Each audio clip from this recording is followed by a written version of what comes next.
உங்களுக்கு அந்த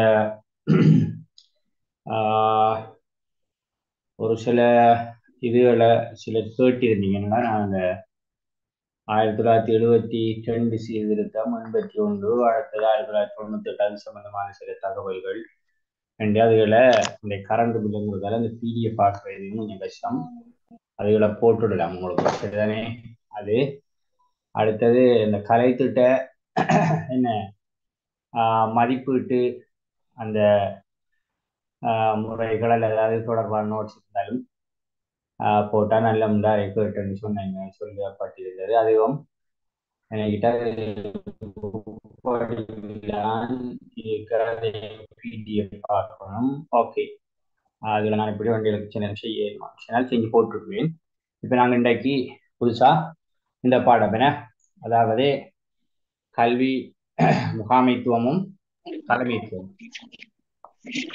Sir, excuse me. Educational administration and school management இந்த பாடம் இருக்கு.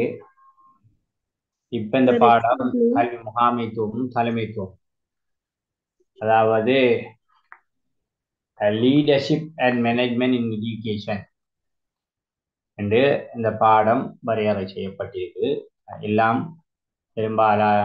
அதாவது அதுல முன்ன இருந்த பெரும்பாலான விஷயங்கள் தான் இதுலயும் அதே அம்சங்கள் இந்த தலைப்புகள் இருக்கிறத பார்க்கலாம். ஓகே, அடுத்தது இந்த எங்களுக்கு தெரியும் இதுல எத்தனை அளவுகள் இருக்குன்னு உங்களால சொல்லிடுமா? அந்த பாடத்துல எத்தனை யூனிட்ஸ் இந்த பாடத்துல?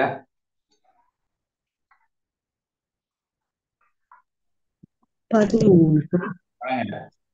13. 7 அலகுகள். 7ஆமா? 13 இல்லையா? சார் எங்களுக்கு தந்திக்கிற 13. அதான் சொல்றேன் 13.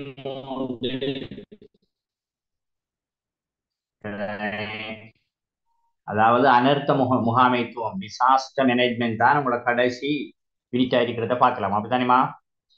அப்ப இது கொஞ்சம் விரிவான ஏரியா தான். நீங்க அப்படி யோசிக்கிற அளவுக்கு பாதி விஷயங்கள் இல்லை.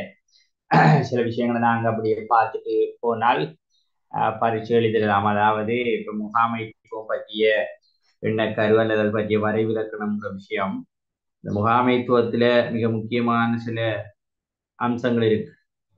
அதாவது பிளானிங், ஆர்கனைசிங், அதாவது திட்டமிடுறது, ஒழுங்கமைக்கிறது சரிதானே. அடுத்தது அப்படி பிரதான 4 விஷயங்கள் இருக்கு, அதை பற்றி தெரிஞ்சிருக்கிறது. அதே டைம்ல இந்த தலைமைத்துவம் லீடர்ஷிப் என்னன்ற ஒரு விஷயம் அதுகளை பார்க்கிறது.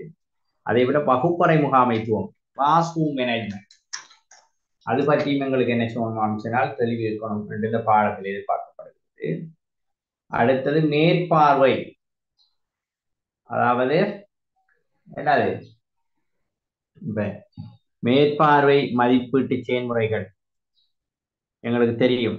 அது இப்ப பாடசாலையில மேற்பார்வை எப்படி மேற்கொள்ளப்படுகிறது, அதே போல உள்ளக மேற்பார்வை, வெளியக மேற்பார்வை அப்படின்ற சில விஷயங்களும் இருக்கு. அதோட சம்பந்தப்பட்ட சில விஷயங்கள். அதே போல இந்த பாடசாலையினுடைய கம்யூனிகேஷன் சிஸ்டம் அல்லது தொடர்பாடல் செயல்முறை, அப்ப அது பற்றியும் எங்களுக்கு தெரிய வேண்டியிருக்கு. அடுத்தது டிசிஷன் மேக்கிங், தீர்மானம் எடுக்கிறது. ஒரு மேனேஜர், முகாமையாளர் அல்லது ஒரு லீடர், தலைவர் என்ற வகையில ஒரு ஆசிரியரும் தான், ஒரு அதிபரும் தான், ஒரு பாடசாலையை நிர்வகிக்கின்ற போதும் தான் எடுக்கின்ற தீர்மானம் எடுத்தல் செயற்பாடு சம்பந்தமாக. அதே போல ஒரு ஆர்கனைசேஷன் என்கின்ற அடிப்படையில, ஒரு நிறுவனம் என்கின்ற அடிப்படையில பல முரண்பாடுகளை பாடசாலை சந்திக்கும். எனவே பாடசாலையில முரண்பாடுகளை தீர்த்தல் அல்லது தனித்தல் என்கிற விஷயம், அதாவது மேனேஜ்மெண்ட் சம்பந்தமாக எங்களுக்கு சில விஷயங்கள் தெரிய வந்து எதிர்பார்க்கப்படுது. அதிலான இந்த கன்ஃப்ளிக்ட் மேனேஜ்மெண்டோட சம்பந்தப்பட்ட இதிலான் இப்ப 13ஆம் அந்த விஷயங்கள், அதாவது கன்ஃப்ளிக்ட் மேனேஜ்மெண்ட்டுக்கு அடுத்ததாக இந்த இலங்கையில கல்வி நிர்வாகம். அப்ப அது மத்திய கல்வி அமைச்சு, மாகாண கல்வி அமைச்சு அல்லது மாகாண கல்வி திணைக்களம், இப்படி எல்லா கோட்ட கல்வி அலுவலகம் உண்டு, பாடசாலை வரைக்கும் எல்லா விஷயங்களும் இருக்கும். அதில் 13வது சீர்திருத்தத்தின் படிதான் அந்த மாகாண சபைகளுக்கான அதிகாரங்கள் வழங்கப்பட்டிருக்கின்ற அந்த விஷயம். அடுத்தது இந்த ஆசிரியருக்கான நிதி சட்டங்கள். அதாவது நாங்கள் இப்ப ஆசிரியராக இருந்தாலும் இந்த பாடசாலையிலேயே நிறைய இந்த நிதியியல் தொடர்பான சட்டங்கள் எஃப்ஆர் என்று சொல்லுவோம் நாங்கள், ஃபைனான்சியல் ரெகுலேஷன் எல்லாம் பின்பற்றப்படும். அப்ப அதுல எங்களுக்கு குறிப்பாக இந்த வசதிகள் சேவைகள் கட்டணம்ங்கிற விஷயம், புகையிரத ஆணைச்சீட்டுங்கிற விஷயம், சார் கிளியர் இல்ல அதே சார். போல எங்களுக்கு தெரியும் குவாலிட்டி குட். பேசுறது தெளிவில்லாம இருக்கா?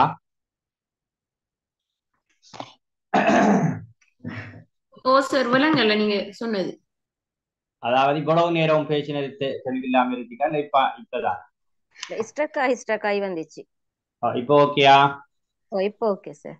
ஓகே. அப்ப அந்த நிதி பிரமாணத்தோட சம்பந்தப்பட்ட நிதியை கையாளுகின்ற சில விஷயங்கள், அதே போலான் எங்களுக்கு இந்த அனர்த்த முகாமைத்துவம் தொடர்பான விடயங்கள், இந்த இதுல ஒரு 13 யூனிட்ஸ்கள் உங்களோட இந்த பாடத்திலே இருக்கு.